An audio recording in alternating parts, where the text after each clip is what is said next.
পথ থাকে তাহলে র্যাবের মতন সংশয় যে আমরা পড়েছি এই ধরনের কর্মকাণ্ডের ভিতরে আমরা হয়তো ভবিষ্যতে আর যেতে হবে না। এই পরিস্থিতি নিয়ে আপনার কি বড় সমস্যাটা হচ্ছে সাধারণ মানুষ যেটা খালি চোখে দেখছে যে আজকে র্যাবের অফিসাররা এই কাজ করেছে দেখে তারা অ্যারেস্ট হচ্ছে না প্রথমত। দ্বিতীয়ত হচ্ছে হাইকোর্ট একটা অর্ডার দিয়েছে, আজকে 3 দিন হয়ে গেছে, 4 দিনের মাথায় গড়ালো, এটা কেউ এক্সিকিউট করছে না। তো সাধারণ মানুষ মনে করছে তাহলে আইনের শাসনটা কি ক্ষমতার শাসন, রাজনৈতিক শাসনের কাছে হার মেনে গেল কিনা, যে তাদের যদি এই অবস্থায় সাধারণ মানুষের কি হবে হাইকোর্ট অর্ডার দেওয়ার পরেও। তো আমার কাছে যেটা মনে হচ্ছে যে সরকার একটা ভ্রান্ত আত্মঘাতী জায়গায় রয়ে গেছে। সরকার যেটা আমি একটা ব্যক্তিগত অনুভূতি যে হয়তো মনে করছে যে আজকে হাইকোর্ট বন্ধ ছিল, কালকে সকালে হাইকোর্ট খুলবে, একটা প্ল্যান হয়তো সরকার করতে পারে যে এটাকে অ্যাপিলেট ডিভিশনে নিয়ে স্টে করে দেওয়ার মতো কিছু করতে পারে হয়তো সরকার। কিন্তু আমাদের জুডিশিয়ারি কি সাধারণ মানুষের বিরুদ্ধে যাবে কিনা এটা অন্য প্রসঙ্গ। এই একটা আত্মঘাতী সিদ্ধান্ত নিতে পারে। দ্বিতীয়ত হচ্ছে যে যদি এটা নাও করতে পারে, ধরে নেন করতে পারেনি, হয়তো এদেরকে স্যারেন্ডার করাতে পারে।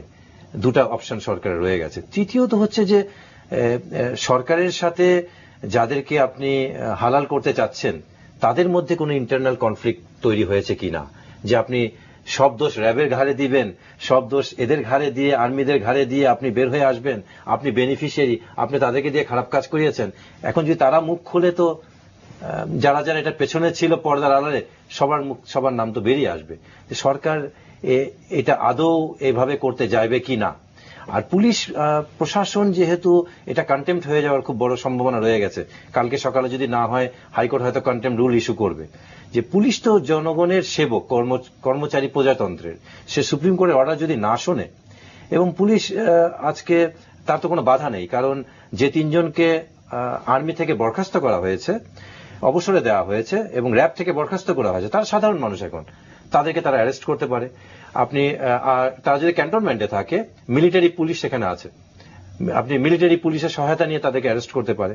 দ্বিতীয়ত হচ্ছে যে এই অবস্থা ক্যান্টনমেন্টের ভিতরে তারা অ্যারেস্ট করতে পারে কিনা, একটা নর্মাল দারোগার কি এই সাহস আছে কিনা। নিকট অতীতে আমরা দেখেছি ব্যারিস্টার ফজলে নূর তাপসের হত্যা প্রচেষ্টা মামলা, হত্যা হয়নি, হত্যা প্রচেষ্টা মামলায় তারা ক্যান্টনমেন্টের ভিতর থেকে যারা সার্ভিং আর্মি অফিসারদেরকে তারা অ্যারেস্ট করেছে, কোর্ট মার্শাল করে, বিচার করে, পুলিশে সোপর্দ করে জেল দিয়ে দিয়েছে।